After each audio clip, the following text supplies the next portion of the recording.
Hey, what's happening, family? It's your man, Mark Black. Got you, Joe. Got mine. Let's get into it. So, I'm not going to walk around too much today. As y'all can see, it's a winter wonderland out this motherfucker. And I ain't trying to fall and bust my ass, you dig? First of all, want to thank all of you who have subscribed here in the last few days. The growth of this channel, the growth of this movement has been phenomenal. And I'll be honest, I can't thank you enough. Shout out to the elder BGS for his love and support. Shout out to my man CRU. I could go and spend the whole 10 minutes of this little video shouting out folks.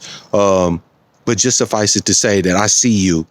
Keep doing the work, keep sharing the videos, keep commenting, the dialogue, the give and take. That's what's most important.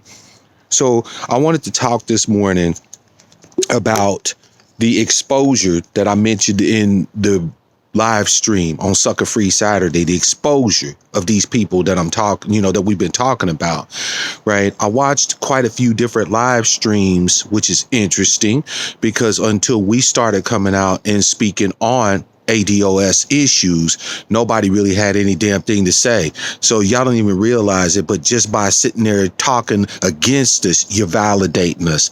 We saw you coming. So keep up the good work, haters. But what I've noticed is basically three main objections from ADOS people, right? I've already addressed the black immigrants and bootlicks. Fuck them. We know what's up with them. But I'm talking about motherfuckers who are just your average, everyday black folk. You know what I'm saying? American descendants of slaves. They've had some objections, right? And these objections fall kind of in like three different areas. So let's talk about it a little bit. The first objection is kind of the one you hear from these conservative brothers, right? The ones that are on the right side of the house, if you know what I mean, right? No shade, but just I see you. They say shit like, why are we pushing for this, that, and the third? And all it is just giving us back what we've put in. You know what I mean? Like they say shit like, so let me get this straight. I pay taxes. So I'm going to hit up the government and ask them to give me my money back and so on and so forth. Right. When you hear them say this shit out loud, the ridiculousness of it becomes apparent. Of course, you're asking back for what's yours. That's the whole point. Right. But on top of that, fuck beyond your life, beyond your taxes. Right. You basically are demanding from your government that you get a share, if not the primary share of the pie that not only you have helped build, but that your ancestors have helped build. The vast majority of white folk that live here in the United States are descendants of immigrants who came through in the late 19th, early 20th century. Meanwhile, our people have a lineage, a history that goes all the way back before America was America, back before the Constitution, back before the Articles of Incorporation. So they have every right to advocate politically and ask for their resources, ask for a share of a pie that they don't even have nearly as much time in on as you and yours. But you got a problem with it? Get the fuck out of here. You feel me? The second objection that I've been seeing is this objection to the use of the term slave. So I just want to say right off from the get-go, I don't give a fuck about your feelings about the fact that you descend from slaves. Reality is what it is, and you definitely are a descendant of slaves.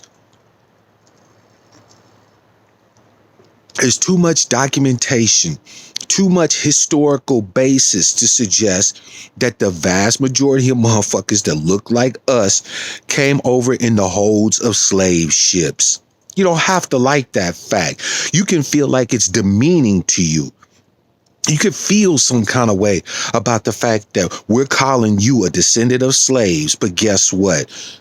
Reality don't give a fuck about your feelings. In point of fact, you are a descendant of slaves. It can be established historically. It can be established genetically. It can be established in so many fucking ways. right? The third objection, which is the one that I think is just the most fucking ridiculous one, is the idea of, well, you niggas can go out there and beg the government if you want to, right? You can push for reparations, a comprehensive reparations plan and all of this other stuff. You can do all that. But these white motherfuckers set up the whole system to take it all from you. What makes you think they're going to give it back? So basically what I'm talking about is your pessimist argument. These are the motherfuckers who are basically saying that no matter what, we ain't going to get what we're going to get, right? We're not going to get what we're asking for. Sorry, family, it's a little cold out here. I'm going to try to wrap this one up pretty quick. But this argument to me is actually the most ridiculous. In some ways, I can understand the conservative argument, right? They're the whole, bootstrappers, right? Cats like ABL and, Boyce Watkins who say, we got that magical $1.3 trillion in spending power. And if we just, bank black and buy black and save black, man. Right. I mean, that's not to say that even if we get our due, that some element of that won't be necessary for the maintenance, for the growth of our people. But like I said on my cup, by the way, I'll make sure to leave a link to the new ADOS coffee cup so you can have your morning joe with me. I'm going to have one. We can all lift up our cups together. Right. But I quoted Martin Luther King on this cup. It is a cruel jest to say to a man that he ought to lift himself up by his bootstraps when he's a bootless man, right? Nobody's saying that these black capitalists, these black conservatives are necessarily wrong in what they're saying about us, buying black, banking black, circulating our bread. The problem is we don't have no motherfucking bread. Oh, I know. There's these cats that talk about the dudes that went down to the strip club and spent $1 million or $10 million or $12 million in strip clubs and during the Super Bowl and all this and that. How I don't even understand how you don't understand that is a drop in the bucket. That's nothing. When you see, we think we've been so used to having nothing that we think that you start talking about millions of dollars, that you're talking about some money. Man, Jeff Bezos is worth hundreds of billions of dollars. Let me give you some background. If you had $1 billion, $1 billion, all right, and you spent $100,000 a day, right, you would be dead before you spent it all. That's how much money that is. A few million of a bunch of niggas at a strip club or multiple strip clubs over a weekend don't mean shit. We don't have it, which is why we can't build it, why we can't circulate it. That argument falls. But the pessimist argument is basically saying that nothing ever changes.